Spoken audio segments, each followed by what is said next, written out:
साथियों, अनिवार्य तौर पर जब भी कोई महिला, कोई बहन अपनी जन्म पत्रिका का विश्लेषण कराने आती है, वो चाहे शादीशुदा है, किसी दाम्पत्य की समस्या को लेकर के आई है, या अभी तक वो कंवारी है, विवाह के लिए, मिलान के लिए वो लेकर के आई है, इन दोनों ही स्थितियों में उनका एक अनिवार्य प्रश्न ये जरूर होता है कि आचार्य जी, मुझे आश्वस्त कर दीजिए कि मैं सदा सुहागन रहूंगी या नहीं रहूंगी। तो उसी को लेकर के ये श्रृंखला हम लेकर के आए हैं और आज चर्चा करेंगे कन्या लग्न की जन्म पत्रिका के बारे में। कब कब उनकी जन्म पत्रिका में सदा सुहागन योग इसका निर्माण होता है।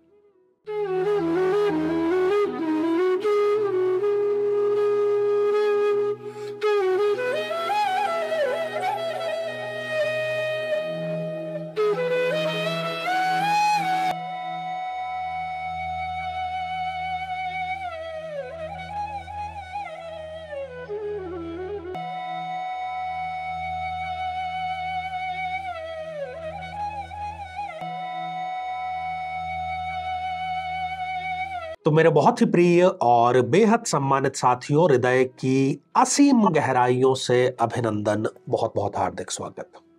साथियों, न केवल इस श्रृंखला में हम ये चर्चा कर रहे हैं कि बहनों की जन्म पत्रिका में कब दीर्घ आयु वाले पति प्राप्ति का योग होता है, या दूसरे शब्दों में सदा सुहागन योग का, बल्कि हम एक उपाय भी साथ में बतला रहे हैं ताकि किसी प्रकार की कोई यदि दिक्कत है, परेशानी है, कुंडली ठीक से यदि नहीं मिलान की गई है, क्योंकि ये जो सारी बातें हैं ये कुंडली मिलान के समय संपादित करने वाली बातें हैं, तो उनको भी हम जरूर देखेंगे।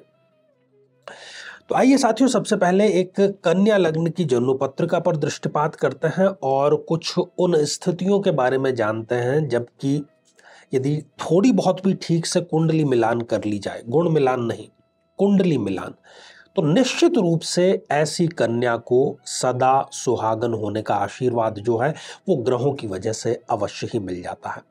यहां पर हम 4 स्थितियां देख पा रहे हैं। कन्या लग्न की ये जन्म पत्रिका है, 6 नंबर से ये प्रारंभ हो रही है।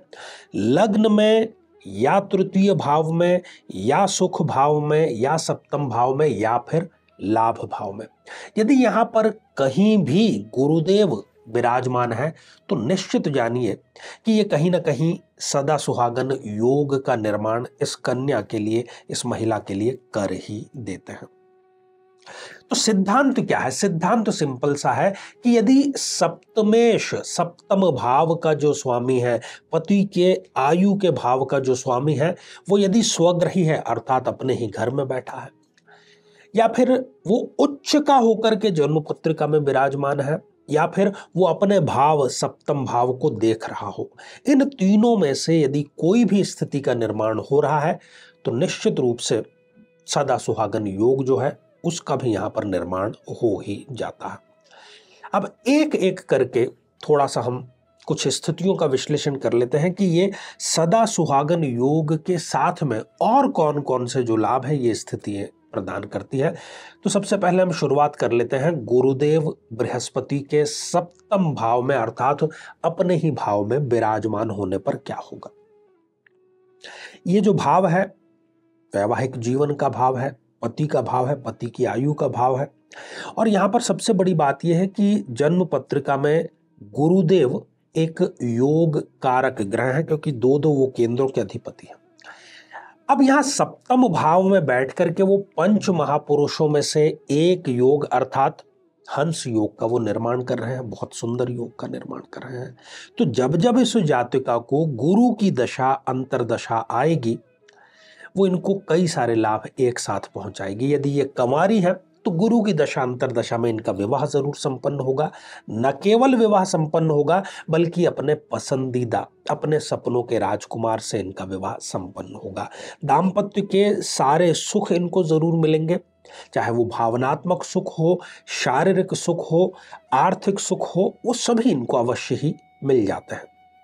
क्योंकि इस जन्म पत्रिका में गुरुदेव चतुर्थ भाव के भी लॉर्ड बनते हैं, तो ऐसी जो महिला है वो अपने मां से बहुत अधिक लगाव रखती है। माँ से बहुत अधिक प्रेम करती है और स्वयं का इनका जो चरित्र होता है बड़ा ही सुदृढ़ और एक पवित्र चरित्र जो है वो होता है, ऐसा हम कह सकते हैं। गुरु की दशा अंतरदशा में इनका स्वयं का जो मकान है वो भी अवश्य निर्मित होता है और अच्छा खासा बड़ा वो मकान होता है। यहाँ पर बैठे हुए जो गुरुदेव हैं वो अपनी पांचवी दृष्टि से लाभ भाव को देखने का कार्य कर रहे हैं, तो आय के साधन इनके गुरु की दशा अंतरदशा में मल्टीपल साधन हो जाते हैं। जिस किसी भी कार्य में ये हाथ डालते हैं उसमें लाभ इनको अवश्य मिलता है और खास तौर पर अपने बड़े भाई बहनों से इनको लाभ मिलता ही चला जाता है। यहाँ पर बैठे हुए जो गुरुदेव हैं वो सप्तम दृष्टि से लग्न भाव को देखने का कार्य कर रहे हैं, तो इन बहना को यदि कोई छोटी बड़ी बीमारी हो भी जाए तो वो बीमारी जरूर दूर हो जाती है, बहुत ज्यादा प्रयास उसको उनके लिए नहीं करना पड़ता है। जो भी ये निर्णय लेती हैं विवेक से निर्णय लेती हैं, इमोशंस से ये निर्णय नहीं लेती। इनकी जो पर्सनैलिटी है वो एक आकर्षक पर्सनैलिटी होती है, एक चुंबकीय जो व्यक्तित्व है वो होता है। साथ ही यहाँ पर बैठे हुए जो गुरुदेव हैं वो अपनी 9वीं दृष्टि से पराक्रम भाव को देखने का कार्य कर रहे हैं, तो इनको न केवल बड़े भाइयों बल्कि छोटे भाई बहनों से भी लाभ जरूर मिलता रहता है और इनकी जो महत्वाकांक्षा है, साहस है, जो रिस्क लेने की क्षमता है वो भी बेहद अधिक हो जाती है। और जो जिसकी हम चर्चा कर रहे हैं सदा सुहागन योग, वो तो यहाँ पर निर्मित स्पष्ट रूप से होता ही है। अब दूसरी स्थिति पर चर्चा करते हैं कि यदि गुरुदेव स्वग्रही होकर के सुख भाव में, चतुर्थ भाव में यदि विराजमान हो जाते हैं तो अपनी दशा अंतरदशा में इनको जमीन का, मकान का, जायदाद का वो मालिक अवश्य बनाते हैं, क्योंकि उसी का वो भाव है। चरित्र की हम अभी पहले चर्चा कर चुके हैं। यहाँ पर बैठे हुए जो गुरुदेव हैं वो अपनी 5वीं दृष्टि से अष्टम भाव को देखने का कार्य कर रहे हैं और अष्टम भाव बहनों के बड़े काम का है।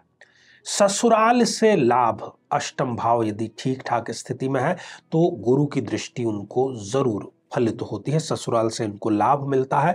स्वयं भी ये रोग मुक्त बहुत जल्दी हो जाते हैं गुरु की दशा अंतरदशा में और पति जो है वो भी इनको दीर्घायु अवश्य ही मिलता है। साथ ही यहाँ पर बैठे हुए जो गुरुदेव हैं वो अपनी 7वीं दृष्टि से कर्म भाव को देख रहे हैं। ये जो बहन है ये वर्किंग वूमन बनती है, घर में बैठ करके ये अपना समय व्यतीत नहीं करती है बल्कि घर और ऑफिस दोनों को एक साथ संभालती हैं। सम्मान अपने बलबूते, अपने कार्यों के बलबूते, अपनी कर्मठता के बलबूते ये प्राप्त करती हैं और यदि गुरु की दशा अंतरदशा में कोई एग्जाम ये देती हैं तो राजयोग भी इनके अवश्य ही घटित हो जाता है। साथ ही यहाँ पर बैठे हुए जो गुरुदेव हैं वो अपनी 9वीं दृष्टि से व्यय भाव को, खर्च के भाव को भी देखने का कार्य कर रहे हैं। ऐसी स्थिति में इनके जितने भी खर्च होंगे वो सब मांगलिक खर्च होंगे, निवेश से संबंधित खर्च होंगे, परोपकार, दान, उदारता के लिए खर्च होंगे और इनकी जो वृद्धावस्था है यहाँ पर हम देख रहे हैं कि वो सर्वश्रेष्ठ रहती है और वृद्धावस्था सर्वश्रेष्ठ तभी रह सकती है, कुछ इसमें अपवाद जरूर होते हैं पर अधिकतर यदि आपके पतिदेव जीवित हैं, स्वस्थ हैं, कमा रहे हैं। तो ये दोनों स्थितियों के अतिरिक्त जैसा हमने पूर्व में भी बतलाया कि यदि लग्न, पराक्रम, सुख, सप्तम और लाभ, यदि इन भावों में से कहीं पर भी कन्या लग्न की जन्म पत्रिका में गुरुदेव विराजमान हैं तो वो ऐसी महिला को सदा सुहागन योग का आशीर्वाद जरूर देते हैं, बशर्ते कि वो गुरुदेव अस्त अवस्था में ना हो, 0, 1 या 28, 29 जैसी अंतिम डिग्रियों के ना हो, राहु केतु के पाप प्रभाव में न हो। इन सब स्थितियों के चलते भी यदि आपको ऐसा कभी डर लगता है, कई बार मैं कमेंट के माध्यम से पढ़ने का मुझे अवसर भी मिलता है कि पति की आयु को लेकर के डर है, तो आप हल्दी मिश्रित जल महादेव पर अभिषेक के रूप में प्रयोग करें, निरंतर करें और सुनिश्चित हो जाएं अपने इस योग को लेकर के।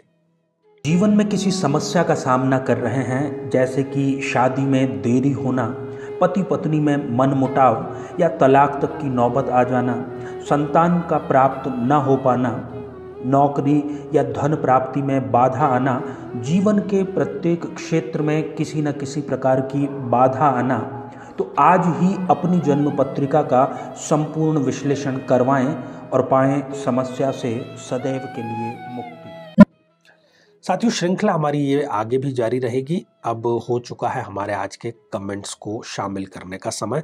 तो पहला ही जो कमेंट है ये डॉक्टर ए असगर जी ने लिख भेजा है और आपने लिखा है कि सर, आधा वीडियो में तो बहुत अच्छा नहीं लगा, उसके बाद आपने जो कुछ कहा वो बहुत बहुत सुंदर लगा, धन्यवाद। देखिए डॉक्टर जी, हर एक चीज़ की दो पहलू होते हैं, जैसे सिक्के के दो पहलू होते हैं। तो शुरुआत में हमें थोड़ी मेहनत करनी होती है। कई बार भूमिका जो है वो भूमिका हमें कठोर लग सकती है, कड़वी लग सकती है, बेमन से उसको हम देखते हैं, परंतु जब तक हम पूरा कार्यक्रम नहीं देखेंगे तब हम सार उसका समझ नहीं पाएंगे। खैर, आशीर्वाद हृदय की असीम गहराइयों से आपको। और अगला जो कमेंट है मधु तिवारी जी ने लिख भेजा है, प्रणाम गुरुजी, मेरे बेटे की कुंडली में भी मंगल चतुर्थ भाव में मकर राशि में है और उच्च के गुरु की इन पर दृष्टि हो रही है।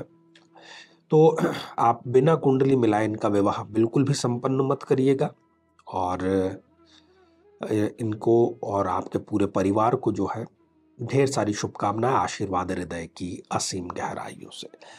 साथियों, अगला कमेंट विपुला पुरी जी का है और आपने लिखा है कि अगर ऐसा है तो इसका कुछ उपाय भी है क्या? बिल्कुल विपुला जी, उपाय जरूर है। अगर समस्या है तो समाधान भी है। जिसने दी है परेशानी वही करेगा मेहरबानी। तो उपाय यही है कि हम विवाह से पूर्व ही पूर्ण रूप से कुंडली मिलान करें। केवल गुण मिलान ना करें, ग्रहों का मिलान करें, भावों का मिलान करें, दृष्टियों का मिलान करें और तब जाकर के विवाह के लिए कदम बढ़ाएं। तो साथियों, आज के लिए केवल इतना ही और इसी मंगल कामना के साथ में कि आप सभी स्वस्थ, समृद्ध और शांतिपूर्वक जीवन व्यतीत करें। नमस्कार।